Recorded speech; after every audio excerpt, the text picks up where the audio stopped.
Jagadguru Ramanujacharya has been one of the most eminent and impactful amongst the Sri Vaishnavas of South India.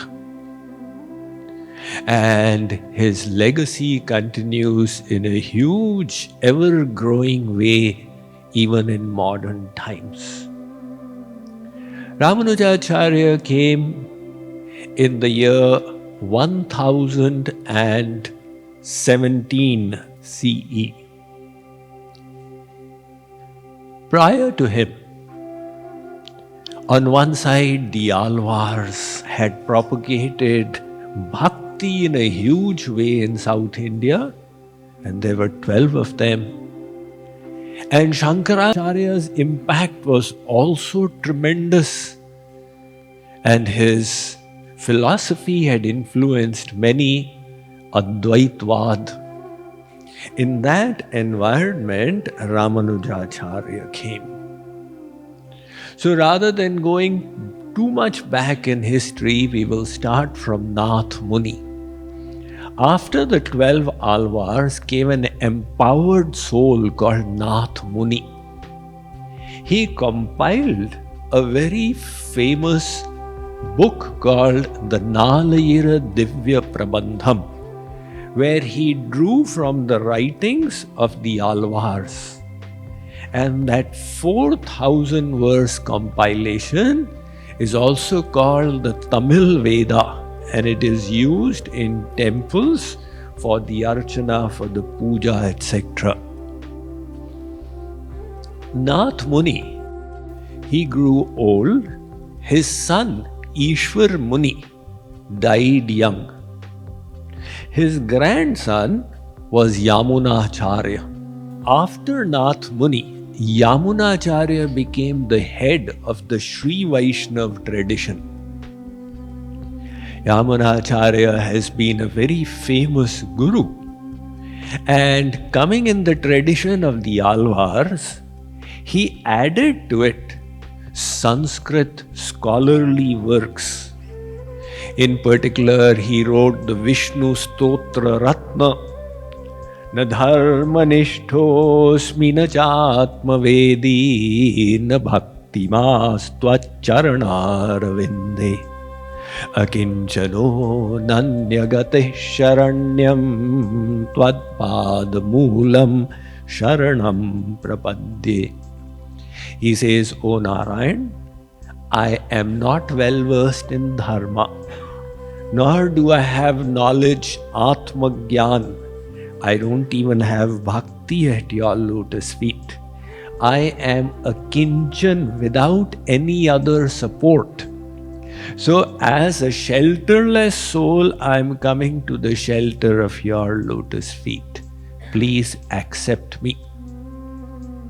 Alavandar Muni, he enhanced the prestige of the Alvar tradition by writing works in Sanskrit. And he also combined bhakti with the Pancharatrika vidhi of puja in the temples, thereby making it reputable in the eyes of the scholars and the Sanskrit Pandits.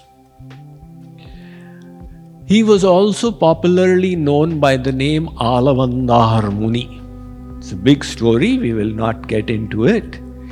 He was growing old and he had many disciples, but none of them had the brilliant scholasticism or the energy to carry forth the tradition. And that was a matter of worry for him.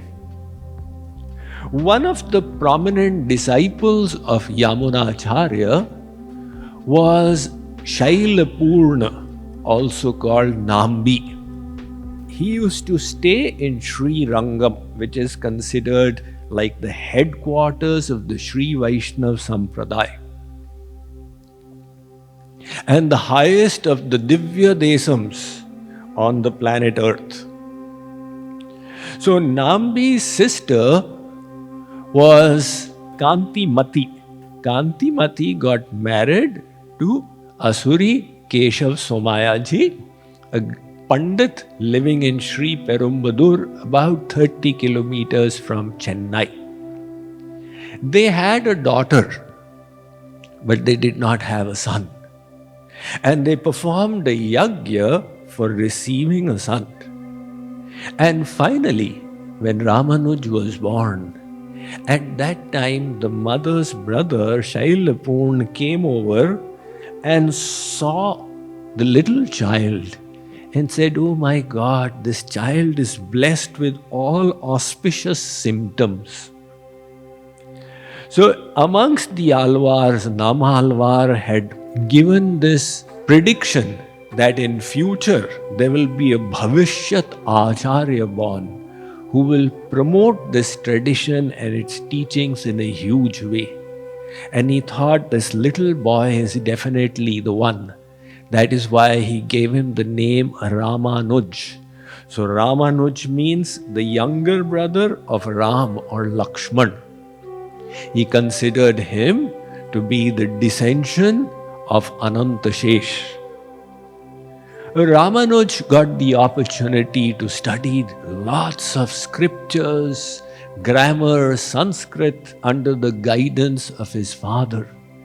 And at the age of 16, he got married to a lady known as Rakshambal, also called Tambambal.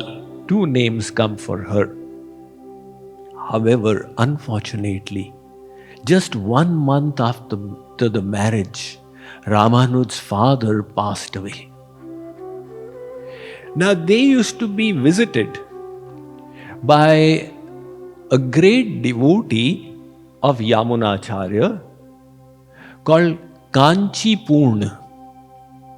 So, Kanchipurna would come. He was from the Shudra caste. Nevertheless, he was so full of bhakti. From him, Ramanuj had received the gift of bhakti, devotion.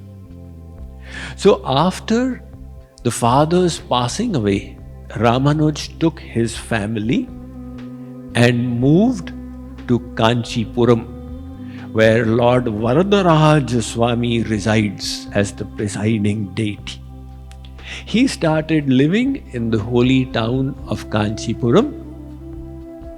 There was an Advait Guru there of the tradition of Shankaracharya called Yadav Prakash. Ramanuj took admission in Yadav Prakash's Gurukul and started learning the Advait interpretations of the scriptures and the writings of Shankaracharya from Yadav Prakash. However, he would get into intense debates with his guru. When his guru would say that the soul itself is God, he would say, "How can that be? If we are God, how come we came under Maya?" When the guru would say that God does not have a personal form, he is only light, Ramanuj would say, "How can that be? If God is all powerful, then doesn't he have the ability to take a form? Why are you limiting your definition of Brahman to the formless?" So this kind of debate would go on between guru and disciple, and that got the guru worried. Once, Yadav Prakash was resting on his stomach and his disciples were massaging him, including Ramanuj. And a verse from the Chandogya Upanishad was being discussed. Tasya yatha kapyasam pundarikamevam akshani. The disciple read it out and Yadav Prakash interpreted it. Kapi tasya yatha kapyasam. So one meaning of the word kapi in Sanskrit is monkey. And Yadav Prakash said this mantra is saying that the eyes of God are like the nates of a monkey. Hearing that, Ramanuj felt so bad that the Supreme Divine Personality is being insulted like this, that hot tears emanated from his eyes. And he was massaging his guru, those tears fell on the back of Yadav Prakash. Yadav Prakash said, "Why are you crying?" He said, Gurudev, you have compared the eyes of God with the nates of a monkey. Yadav Prakash said, what other meaning can this mantra have? So Ramanuja explained that another meaning of the word kapi is lotus. And what it indicates is that like the lotus that is blossomed by the sun, likewise are the blossoming, radiant, effulgent eyes of God. Now that made far more sense. And Yadav Prakash felt terrible about being defeated by his own disciple. He got worried that this is not going to be good for my reputation. The other disciples in the Gurukul were caste Brahmins who used to come just to get the stamp of having been in the Gurukul, learn a few mantras, and with the help of that, you can go ahead and do puja, sahasraja, rega, puroga, sahasraksha. And then you can mention, I mean from the ashram of Yadav Prakash. You know, like in India, you have IIT JEE admission classes. And then the school puts on their board our students who got in. So the same student, his name is there on many such schools because they purchase his testimonial. Likewise, these students were interested in the rubber stamp of having been in Yadav Prakash ashram, nothing to do with God. So Guruji said, look, this disciple is very dangerous for our school. We need to get him killed. So they hit upon a plan that we'll go all the way for Ganga Snan.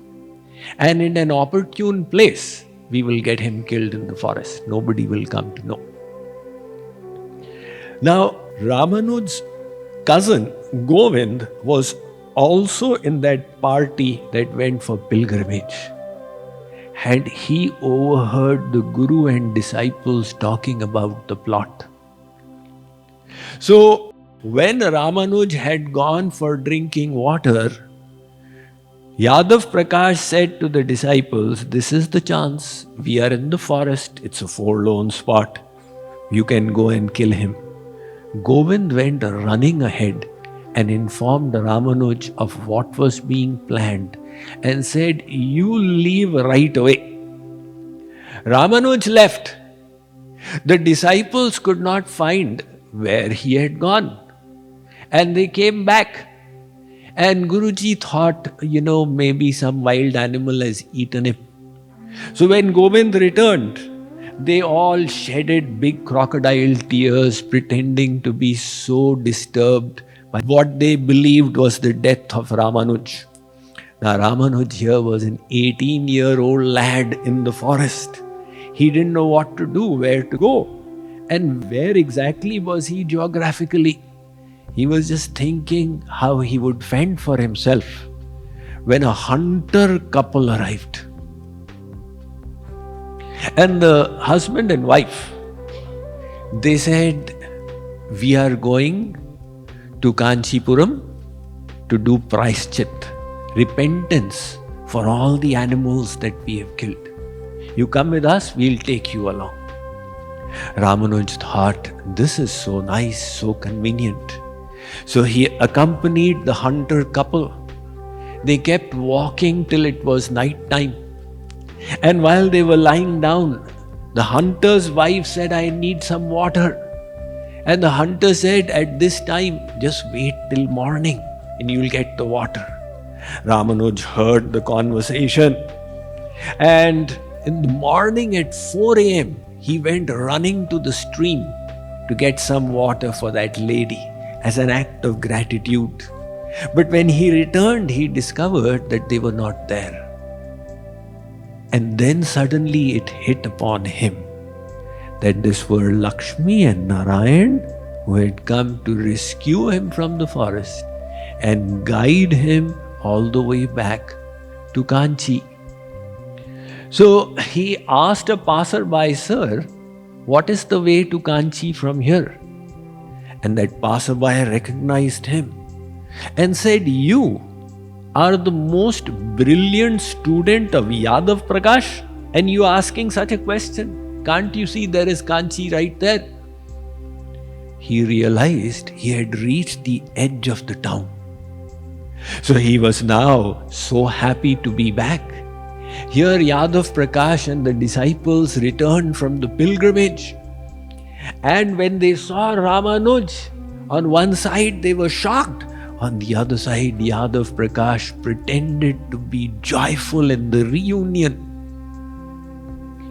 And he requested Ramanuj to come back to the Gurukul. Ramanuj accepted. This is the nature of a saint. No bitterness. This bitterness is not a spiritual quality. We must all measure ourselves on this parameter. Jagat Guru Sri Kripaluji Maharaj says, "Bhooli ho durbhavana kahu ho na sapne hu pyare." Even in your dreams, even by mistake, do not harbor bitterness. Unfortunately, not only do so many people make this mistake, they also defend the bitterness through the victim mentality. I am justified in harboring bitterness because of this, because of this, because of this. Even if their teacher tells them, "Why do you harbor poisons?" "Arey Swamiji, you don't know what so and so did, what so and so did." But as long as we harbor bitterness, we have not even begun the spiritual path. You note this in golden letters. Beginning the spiritual path means learning to forgive and forget. This is the message of all the saints in all the religious traditions of the world. Jesus also said, "Forgive thy enemies." Now Ramanuj, the person who had tried to kill him, he went back into his Gurukul. Some people say it was a ploy from Ramanuj's side to learn the whole philosophy so that he could then refute it in future. Nevertheless, he was back in the Gurukul. Yamunacharya, who used to live in Sri Rangam, had grown really old. And he was looking for someone to succeed him and carry on the tradition. And he happened to visit Kanchipuram. And they saw this brilliant boy, Ramanuj. He had actually heard of him in the past. Because when Ramanuj was just a little youth, he had written a commentary on one verse, establishing the soul as a part of God and the servant of God. And that commentary had reached the hands of Yamunacharya, and he had marked it as extremely brilliant. Yamunacharya saw the lad, but then also saw that he is in the school of Yadav Prakash and Advaiti Guru. He felt disillusioned and returned. Nevertheless, with Yamunacharya's sankalp, things had started moving. And tension between Ramanuj and his guru Yadav Prakash started increasing. The king of Kanchi, his daughter, had been possessed by a spirit. And Yadav Prakash was requested to come and exorcise the spirit. So he came and tried, but the spirit started laughing and deriding him and said, "You don't have the ability to remove me. Get your disciple Ramanuj here." When Ramanuj came, he said a few mantras and the spirit left. And that, of course, was a great feather in the cap for Ramanuj, but a tremendous affront to Yadav Prakash. The final breaking point happened when the mantra Sarvam Khal Vidam Brahma was being discussed. And Yadav Prakash said it means that there is only one Brahma and the soul itself is Brahma. Ramanuj said, I would have accepted your interpretation if after the mantra the words had not been there. The mantra comes in the Chandogya Upanishad. Sarvam khalva midam brahma jalaniti lakshanani. And what it means is that just like a fish is in the ocean and has the ocean all around it, it is born in the ocean and it dies in the ocean. Likewise, the soul resides in Brahman and it goes back into Brahman. It doesn't mean that the soul itself is Brahman, just like the fish is not the ocean. And the same mantra also comes in the Kathopanishad, Sarvam Khalvidam Brahma Neha Nanasti Kinchana. And here the interpretation is that just like beads are strung on a thread in a necklace, likewise the soul is strung in Brahman. So at that point, Yadav Prakash boiled over with rage and asked Ramanuj to leave the Gurukul. Ramanuj came back home and his mother encouraged him to accept Kanchipurna as his guru. So Kanchipurna was the Shudra disciple of Yamunacharya who used to reside in Kanchi. He was full of devotion. And Ramanuj pleaded to him, accept me as your disciple, which was not being consented to by Kanchipurna. Nevertheless, Ramanuj started thinking of him as his guru, and that agitated his wife Rakshambal very much. What is wrong with my husband? He is a Brahman and he is accepting a Shudra as his guru.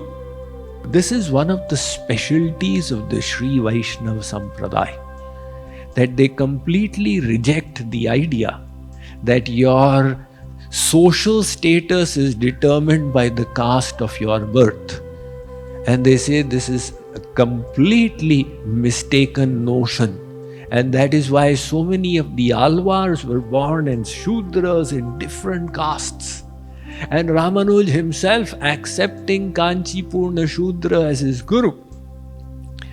Now, on the other hand, Yamunacharya got the news that the brilliant lad whom he had identified, Ramanuj, is no longer in the tutelage of Yadav Prakash and has broken free from him. So he sent his disciple Mahapurna to go and get Ramanuj. Mahapurna came from Sri Rangam to Kanchi and met Ramanuj and requested that the great Sri Vaishnava Acharya Yamunacharya has requested your audience. Ramanuj said, I shall leave and go right away. Mahapurna said, will you not take permission from your wife? And Ramanuj said, the Guru's position comes first and the wife's position comes later. To go to the Guru, I don't need my wife's permission. So he immediately accompanied Mahapurna. And when they came to Sri Rangam, it was already too late. Yamunacharya was 100 years old. Last couple of years he was besieged by afflictions. And when they arrived, a procession was being taken to the cremation ground with Yamunacharya's dead body.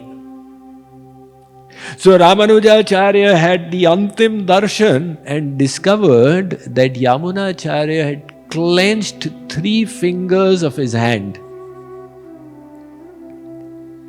So he said, why a dead person never clenches the fingers? In fact, the dead person has the hands open. जो मुट्ठी बांधे आया सो हाथ पसारे जाएगा. When the child is born, the fists are closed. The dead person's hands are open. And this great Acharya's 3 fingers are bent. So he asked the disciples, they said he never did it in the past. Ramanuj understood. So he said, I resolve that I shall spread the Sri Vaishnav faith by spreading its teachings, by teaching by example, and by promoting its faith. So when he made that resolve, Yamunacharya's 1 finger opened. He then said, I shall write a commentary on the Brahma Sutra in accordance with the Sri Vaishnav faith. This is his famous Sri Bhashya. Shankaracharya wrote the Sharirak Bhashya and Ramanujacharya wrote the Sri Bhashya, which is even more scholarly. When he made the second resolve, I shall write the Sri Bhashya, the second finger of Yamunacharya opened. And then he said, I shall write a commentary on Namalvar's Tiruvai Moli. So Namalvar has written a very wonderful text in Bhakti called the Tiruvai Moli. He said, I shall write a commentary on this, and Yamunacharya's 3rd finger opened. Now, Ramanujacharya got the confirmation that my Gurudev wants me to undertake these 3 tasks. And all the other disciples got the strong message that he is empowered by our Guru for this task. Having received that subtle instruction and message, he returned to Kanchipuram. Now there in Kanchipuram, one was his Shudra Guru, Kanchipurna. Ramanujacharya would be eager to get the dust of his lotus feet, to get the remnants of his prasads. And Kanchipurna would not be willing to give it. So once he invited his Gurudev to his house for bhiksha and asked his wife, I am calling my Guru, prepare the food. But Kanchipurna did a strategy. He knew what is in Ramanuj's mind, and he reached Ramanuj's house while Ramanuj was not even there. So Ramanuj's wife, who used to be so annoyed with this Shudra, felt obliged to feed her husband's Guru. But after Kanchipurna had his meal and left, his wife cleaned the place with cow dung. That banana leaf on which he had had food, she took 2 big bamboo sticks and threw it away. And then, having so-called sanctified the place, she sat down and was eating when Ramanuj returned. Ramanuj said, what happened? You are eating before our Guru has come. She said, he ate and I have fed him already and sanctified the place. Ramanuj was so annoyed with the behavior of his wife.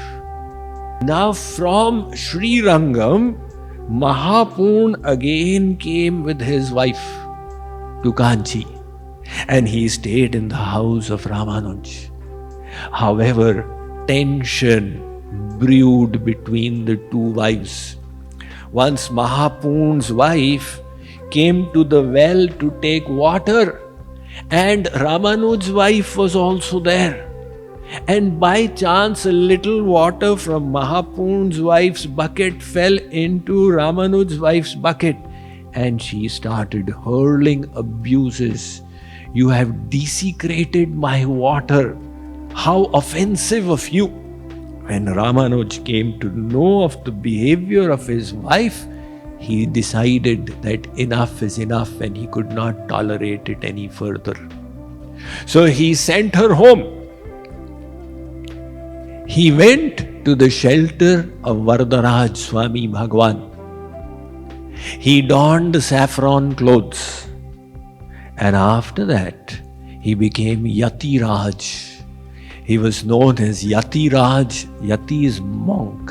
So Yatiraj is the king of the monks. He became the king of the monks. And he created his own school where he started teaching the philosophy of Sri Vaishnavism, of Vishisht Advait. So his two very strong disciples, one was Dasarathi and the other was Quraysh. Amongst these, Quraysh was particularly scholarly and it had a tremendous grip of the scriptures. On the other hand, Yadav Prakash's mother, she said to Yadav Prakash that, look, your ex-disciple has reached such an elevated state while you are still stuck in trying to earn money and fame. Why don't you lift and purify your soul by taking his shelter? So Ramanuj's ex-guru Yadav Prakash now approached Ramanuj and said, why did you leave the school of Shankaracharya? Ramanuj appointed his disciple Quraysh to explain to him. And Quraysh said, look, we've got nothing against Shankaracharya. He says Advait. He is uniting. There is one entity which is perfect. There is nothing wrong with it. But it is an incomplete philosophy. It does not acknowledge the diversity within the unity. So just like a tree is one, but in that tree there are the leaves, the fruits, the flowers. Now you cannot say the fruit itself is the tree. It is a visheshan of the tree. Likewise, there is one Brahman, but it has got two visheshan. One is Maya and the other is Jeev. This is Vishisht Advait. So Shankaracharya has explained that Brahman is Nirgun, Nirvishesh, Nirakar, Shakti Rahit. Brahman does not have any Shaktis. However, the scriptures are very clearly saying, Na tasya karyam karanancha vidyate, na tatsamascha bhyadikascha drishyate, parasya shaktir vividhaiva shruyate, swabhaviki jnana balakriyacha. Now the mantra is saying, Parasya shaktir, God has got so many shaktis. For example, Gyan, Bal and Kriya. So how can we say Brahman does not have any shaktis? Yadav Prakash became so convinced, he now became the disciple of Ramanuj. In one sense, that showed his humbleness and his sincerity. If these 2 points had not been there, he would have given emphasis to his ego. I have been the guru of this soul. But his sincerity, I want the real thing. And humbleness, if I made a mistake, I made a mistake. He became the disciple of Ramanuj. And not only that, he had tremendous scholasticism. He took sannyas and got the name Govinda Jiyar. And he wrote a book, Yatiraj Samuchay. So he became a prominent disciple of Ramanuj. On the other hand, the disciples of Yamunacharya in Sri Rangam were in distress. They needed a leader to show them the path. And they were worried that why is Ramanuj staying in Kanchipuram and not coming here? So they again requested some of them to go and meet him with the message for him to come to Sri Rangam. At that time, Varadaraj Swami's permission was received by Ramanuj, and he accompanied Yamunacharya's disciples to Sri Rangam. There, under the tutelage of Mahapoon, Ramanuj started studying the scriptures in great detail, which opportunity he had not had earlier in his life. And whatever remaining study was still there, he completed it. Mahapoon instructed him to accept another disciple of Yamunacharya, Goshtipoon, as his guru. So Ramanujacharya approached Goshtipoon and pleaded to be accepted. Goshtipoon refused. And he pleaded again and again and again 18 times. Finally, seeing his sincerity, Goshtipoon said, all right. Now, in their tradition, they had mantra diksha. So he gave him the mantra in the ear, Om Namo Narayanaya, and said, this is a private mantra. You have received it from your guru in the ear. Keep it secret. You are not going to reveal it to anyone. However, Ramanuj had different ideas. And he thought, if this mantra is going to benefit people, then why should I not reveal it? So he went and stood on the crossroad in Sri Rangam. Somebody asked him, what is the mantra that Gurudev gave? He said, let me tell you. He stood on the crossroad and started announcing the mantra loudly. Everybody, this is the secret Guru mantra. Chant it and you will all benefit. Now news travels fast. And news came back to Gurudev. He was receiving multiple WhatsApps. You know what is happening? Have you heard? He was outraged and he called his disciple over. And he said, is this what you have done? Ramanuj said, yes, Gurudev. But I told you to keep the mantra private. He said, Gurudev, if people are going to benefit from it, then I don't mind committing this transgression. I don't mind if I have to go to hell, but I want everybody to benefit from it. Think about it. Is there any need to receive a mantra in the ear? What is received in the ear is written in the books as well.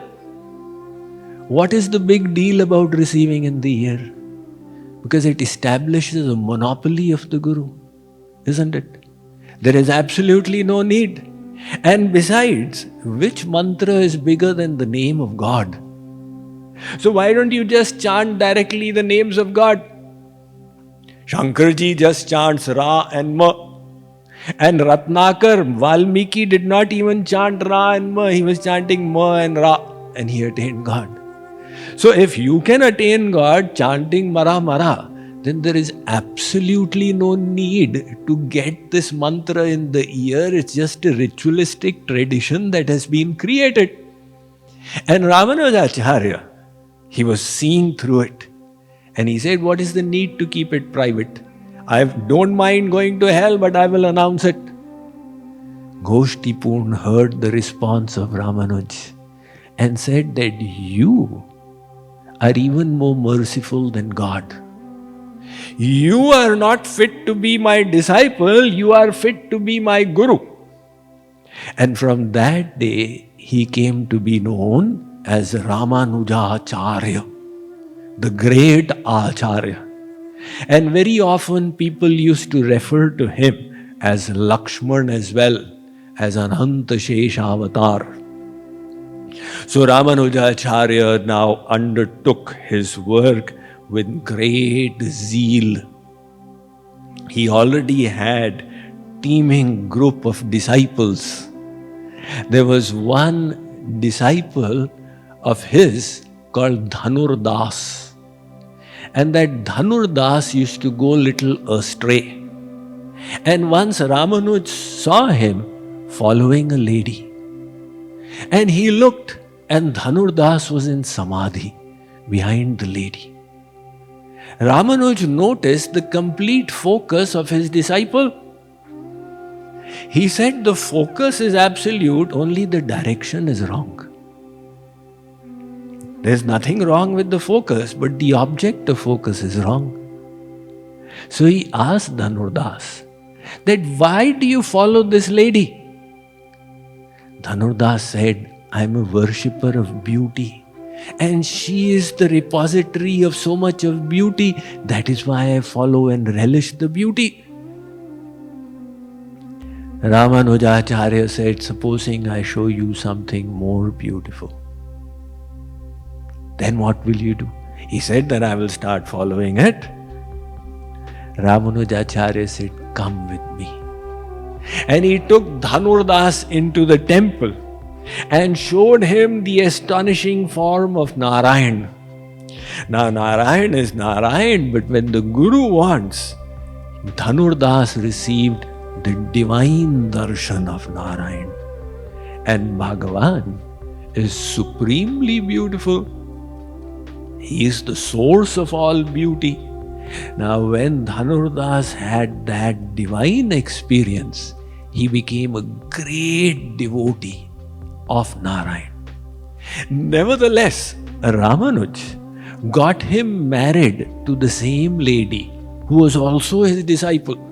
And they both became great devotees of their Gurudev. And even though they were in household life, they were completely detached. See, it's not that you have to become a monk to be detached. Detachment is an internal state.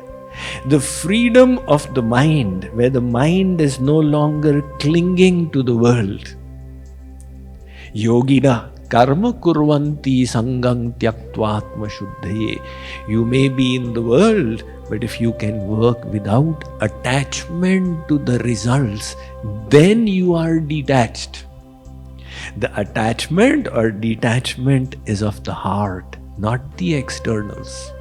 So Dhanurdas and his wife became exemplary household disciples of Ramanujacharya. And when he would praise them, his sannyasi disciples would wonder, why does Gurudev praise the grihastis? Ramanujacharya asked one of them at night, go into the house of Dhanurdas and steal his wife's jewelry. When the disciple entered, Dhanurdas's wife was in bed. She seemed to be sleeping. He picked off the jewelry from the right side. And when he did that, she turned her head over. He thought, oh my God, she is woken up. So he ran. And he told Ramanujacharya what had happened. So Ramanujacharya sent another disciple, go and listen to the conversation. In the morning, the wife told her husband, Dhanurdas, that is there some economic distress in the ashram? The husband said, why do you say that? She said that one of the disciples had come to take my jewelry at night. And the husband said, what did you do? She said that after he had taken the jewelry on the right side, I turned over the left side, so he should take it from there as well. And the husband said, what happened? She said, he ran away. Husband said, it's all your mistake. You have got such a big ego. You should have taken it off and given it to him. So when the disciple heard this, he went and reported to Ramanujacharya. Ramanujacharya said, look at their vairagya. So Ramanujacharya, he continued teaching and propagating in a big way. There is the episode of the divine sibling bond. Ramanujacharya used to often give lectures on the works of a great lady saint and alvar called Andal. So Andal has been a great lady saint of South India. And her work is Nachiyar Tirumoli. So Ramanujacharya used to give dissertations on the Nachiyar Tirumoli of Andal. And in one place, he started thinking that Andal had wanted to marry Ranganath Swami of Sri Rangam. She used to see the deity as her beloved, and her deepest desire was to marry the Lord. And at one place, she had desired to offer bhog of 108 items to Lord Sundarraj to get the blessings of Bhagavan Sundarraj so that she may marry Ranganath Swami. And Ramanuj started thinking, was she able to offer the bhog? So he made the bhog himself and offered to Bhagavan Sundarraj. And then he took a little prasad and went to Sri Viliputtur, the birthplace of Andal, where she used to live. There is a deity of hers there now also. And when he went there to offer the prasad of Bhagavan Sundarraj to Andal, the deity came 2 feet forward to receive the prasad. And that time onwards, Ramanuj got a new name called Godagraj, because another name for Andal is Goda Devi. She is considered the personification of Bhumi Devi, Mother Earth, and also Satyabhama from Sri Krishna's pastimes. So she is called Goda or Goda Devi, and Ramanuj became Goda Agraj, the brother of Goda, so Goda Agraj. And Andal got the name Yatiraj Sahodari, the sister of Yatiraj. They got this divine sibling bond amongst themselves. So, Ramanuj was going around engaging in debates with scholars. On one side, he was promoting Sri Vaishnavism in a great way. On the other side, he was also standardizing the puja in the temples. So the puja had been chaotic. Pandits would worship as per their own understanding. There were so many scriptures, the Ramarchan Chandrika, the Narad Pancharatra, etc. And Ramanuj went around reforming the worship in the temples, standardizing it, and setting it up, a tradition that has continued. So he also in the South Indian temples utilized the Tamil Veda, the Nalayira Divya Prabandham. There is one very famous failure of his that happened in Jagannath Puri temple. So when this great Vaishnava Acharya, Ramanujacharya arrived in Puri, now if you have been to Puri, the Pandas of Puri, they are in one's way great devotees, but when it comes to following rules and regulations, they don't seem to believe in it, right? So he started scolding them left, right and center. Is this the way to worship? And you know what they do? They see Jagannath as their own family member. So they speak to him like that also, hey Kaliya. And when he has to come onto the chariot, they bring him down, put him on the chariot. When he refuses to move, they start abusing him. It's just different sentiment of worship. They don't see God as God, they see God as their very own. And here Ramanujacharya is establishing puja according to the Narad Pancharatra, according to the Agam Shastras. And he scolded them so much, they became terrified. And they said, Jagannath Ji, whatever be the case, we are your little children. And whatever bhakti we know, we are serving you. And this Acharya is chastising us. So the story goes, at night, Jagannath Ji came and gave a kick to Ramanujacharya. And in the morning when Ramanujacharya woke up, he was not in Puri, he was in Kurmakshetra, in Andhra, Telangana. Nevertheless, Ramanujacharya continued his reforms and he was writing the scriptures. So he wrote the Sri Bhashya, which became a tremendous counter to the Sharirak Bhashya of Shankaracharya. Two of his resolves had been fulfilled: to promote Sri Vaishnavism, to write the Sri Bhashya. He commissioned one of his relative disciples to write the commentary on Namalvar's Tiruvaimoli, and the third was also fulfilled. But now he needed it to receive the approval of great scholars. So he took his Sri Bhashya, went all the way. At that time, Kashmir was the seat of the greatest scholars.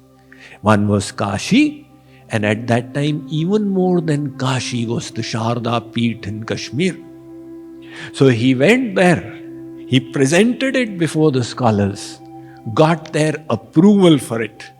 And not only did they bless him, they also gave him an insignia, the Hayagreeve insignia. If you go to Sri Perumbudur, the birthplace of Ramanujacharya, you will see the Hayagreeve insignia. He got their approval and their blessings, and then he returned. On his way back, he stopped at Tirupati, Tirumala Tirupati. So at that time, now Shankaracharya is believed to have come in the 7th, 8th century CE. A debate had arisen regarding the deity. Some were saying it is the deity of Murugan, Kartikeya. Others were saying it is the deity of Narayan. Ramanujacharya was there when the debate was going on. So they asked him for a resolution. He could have said it, but his saying is not enough. They will not believe. So he said, do one thing. Place the instruments of Narayan in the room, in the altar, and also those of Kartikeya. In the morning, see which are the instruments, the adornments that the deity has lifted up, and you'll get the answer to your question. Debate will be resolved. Next morning, they saw that the Shankha, Chakra, Gala, Padma were in the hands of Tirupati Bhagavan, Venkateshwar. So they realized that this is the deity of Vishnu, of Narayan. Ramanujacharya continued to live a very long life. There are many Tamil works on his life, and there is also the authoritative Prapannartham of Anantacharya, where his life has been described in detail. His primary teaching was surrender to God. The Ramanujacharya did a tremendous prachar. It is said that he had 750 sannyasi disciples, including lady sannyasis. So his impact continued. As per the writings, he lived 120 years and finally left. Join Jagadguru Kripalu University, now offering BTech in AI, Data Science, FinTech and AI/ML. Pursue BCA in Cybersecurity and Cloud Computing, BDes in Animation and VFX. Secure your future with integrated BBA, MBA in FinTech and Investment Banking. Also offering BSc, MSc in Applied Microbiology, Yogic Sciences and BNYS. Apply now at jku.edu.in.